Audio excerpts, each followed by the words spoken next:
Hi guys, thanks for tuning into another episode of Nuggets News. Well, Australia continues to be the testbed for the globalists, Agenda 2030 and the New World Order. And today I want to do a deep dive into this article that's been doing the rounds about central bank digital currencies and money that can expire, with the RBA laying the groundwork for this dystopian financial reality and programmable money. So several news outlets have covered this recently, and it's just another step towards Australia rolling out a central bank digital currency. Now, this has been coming for years and years in terms of this crackdown. And we know the Aussie banks are some of the biggest, most powerful and profitable in the world. And so they're making it harder and harder for you to take money out of their control matrix system and have your own self-sovereignty. So these laws to ban cash have been tried to get through several times, but thankfully there was a large pushback by a lot of people that were speaking out loudly about this, and it didn't get through, and then sort of COVID hit. But this has been way longer than this in terms of people finding it more and more difficult to withdraw cash out of a bank, and you've got to give all these reasons and say what you're doing, whatever. It's no longer your money as we know. And this is why we've been educating people about the financial system since the GFC, and telling people to buy gold and silver, Bitcoin and crypto and all this type of stuff, because we're seeing this crackdown where it's getting harder and harder to even transfer money legitimately to a legitimate crypto exchange, and the amounts you can do, and some banks won't even deal with them at all. But not just that, it's gold and silver. Once again, anything where you can take control and sovereignty of your own money, there's been this real crackdown of in recent years. And so we started to see a few years ago these RBA governors come out and give these talks about it, and banks trialing different systems and pilots, some based on Ethereum, others saying they're using XRP technology, whatever it is, they're experimenting with the best way to do this. And so they were saying, this is likely some years away, these articles from back in 2022 and 23, but we're kind of right on the precipice now, and they're trying to normalize this and roll it all out. And we're going to talk about what the real, obviously, agenda is. But as I said, thankfully, I've seen a lot of people sharing this across socials and trying to wake Aussies up, because if we do wake enough people up, we can push back, just like with those cash bans that didn't get through. So this project and this research by the RBA is called Project Acacia, and I'm going to dive into the symbology of this name as well. We know that these evil elites and these occult families and bloodlines that run the world love this occult symbology with the names and everything that they're doing.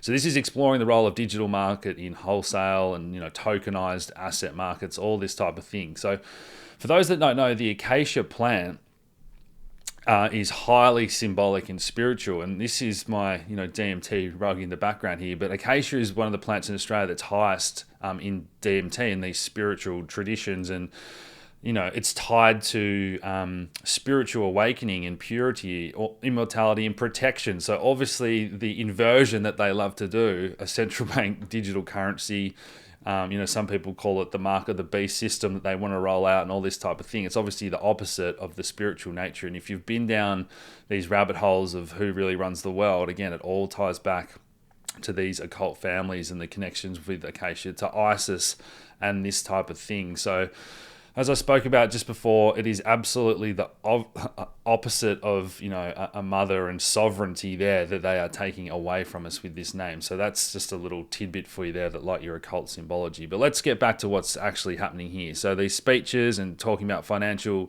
innovation in Australia and whatnot. But what the report actually found was that there's no strong case for this retail in Australia, and a lot of people wouldn't kind of accept it at the moment. We'd kind of need a whole new rejigging of the financial infrastructure in Australia. And so despite all that, they're still going to push on with this evolution, these steps towards making this happen. And one of the things they're going to try and quote is the trend in the decline in cash payments. But as I've just shown, that's probably because of the crackdown and a lot of people wanting privacy, and maybe not, in these surveys that they've done or observations or whatever, is this really a truly accurate reflection of the demand for cash and people wanting to use cash, that type of thing. So this all ties into some of the other news we've seen recently with the social media ban, and how on one hand they want to let 16-year-olds now vote in Australia and the UK, and then in other places they don't want to even let you be able to use Google. And as I said at the time, this is all just the guys to make everyone have to use digital ID, to use any form of social media or any form of tech, big tech basically. So this is the face, age, ID checks that are all coming to Australia. Albo recently flew to China, which is obviously one of the most dystopian places already with the social credit system, and they've agreed to supply China with these facial recognition systems. And you're already seeing this. We've got all these cameras around the cities, all these 5G networks, and some of this new tech, even with just the 5G Wi-Fi technology, can actually trace movements and that type of thing. We've seen that been spoken about in the home with all the devices and that type of thing, how they can monitor you on so many different levels and ways now. But this, as I said, China's continuing to update their social credit system with new guidelines and this type of thing. And just, if you've got a poor social credit score over there, your image is flashed up on these screens. It affects where you can sleep or buy food and live and all this type of thing. And not only that, the people around you. And this is where I think it's really, just like we saw with certain mandates and that in COVID, it's trying to exclude people and divide people and just prevent unity by any measure. And so in Canada, we saw the truckers have their accounts frozen. People that were protesting against the mandates have their bank accounts frozen. And this is just so easy to do once you have this central bank digital currency, controllable, programmable money. And so this is Malcolm Roberts here talking about how Australians are all deeply concerned about how we've signed on to all these NGOs to basically run our country now, including this World Health Organization treaty that's coming into effect. And so once again, this is another system of control where they can say you're not up to date with your vaccine schedule or whatever, and then you can't buy your food or pay your rent, or you won't be able to visit friends or use public transport. All this type of thing is now possible, and that's why we have to wake people up. This is Malcolm Roberts here, also talking about these trials that have concluded with carbon credits and this other fear mongering that they're doing, and trying to guilt the average person into thinking that they're responsible for, wrecking the environment and this type of thing. And so the study found that you'd only be able to eat 26 grams of red meat, and the daily allowance will cover 2 plant-based meals a day, because of the likes of BlackRock and Bill Gates and all this farmland, and they're pushing, cereals and soy. So obviously plant-based sounds healthy, and, we all know organic fruit, vegetables, whatever, that's fine. That's not what we're talking about.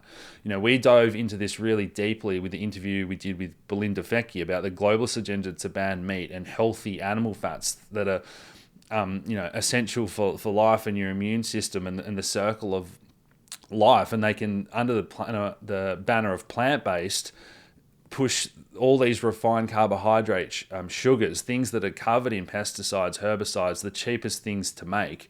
It's fiat food, just like we talk about fiat currency. They're debasing the nutrients in the actual food to increase their profits and to make people, docile, unhealthy, sick, all this type of thing. It's all part of the one plan.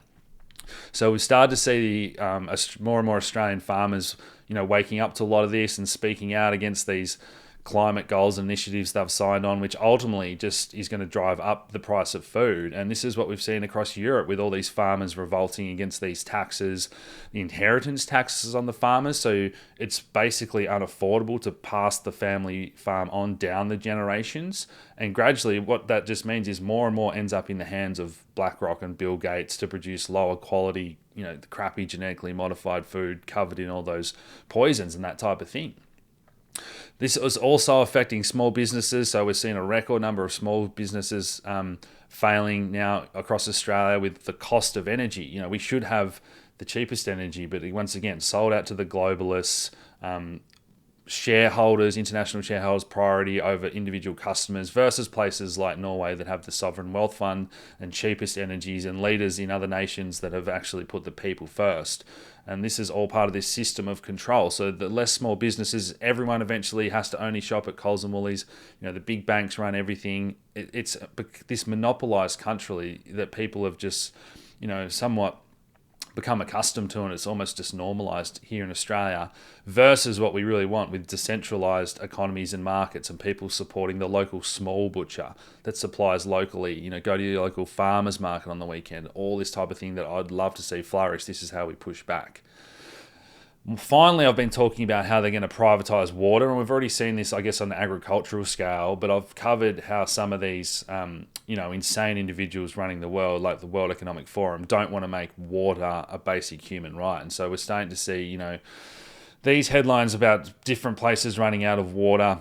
They're going to charge you more and more for water. They banned the collecting of natural rainwater, and the aquifers and the farmland and all this type of thing now privatized, foreign owned. It's just insane to watch all this playing out.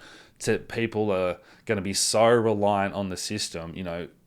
A home is so unaffordable in Australia, and our food is getting unaffordable. Power's going up, and then obviously, what if you can't afford water, or you've spoken out against the government on social media, you're not up to date with your latest mandates, you're not going to be able to drink water. This is just insane where this is all heading. So the carbon credit side of things, as I touched on before, this is just all this complete fugazi where the big corporations and the companies aren't actually doing anything different. They're buying these carbon credits off BlackRock. They're not changing anything that they're pumping into the atmosphere. And then you can go down the rabbit hole of whether or not the man-made side of things is even a problem at all, because there's just so much of that fear and putting it back on the average citizen with this carbon credit score. But this has actually been trialled back in 2010 on Norfolk Island. So if you scroll down here, they tried this system, and they're talking about if you're frugal and you don't buy a lot of petrol or fatty foods, meat that I spoke about before, then you'll have some units spare at that set period of time. So you might actually be able to have a bit of freedom. But if you're not frugal and you don't eat what they want you to eat and that type of thing, well, you're gonna have to actually pay more, have more freedoms removed, all that type of thing. So with the solutions, Martin and I did a deep dive into this about how we can save Australia before it's too late. This has been one of our most popular videos. Watch that one if you haven't already. And obviously, if you want to know how to protect your wealth, this is what we've been educating people on, about how to safely get into Bitcoin and crypto, as I've said, for 10 years plus now.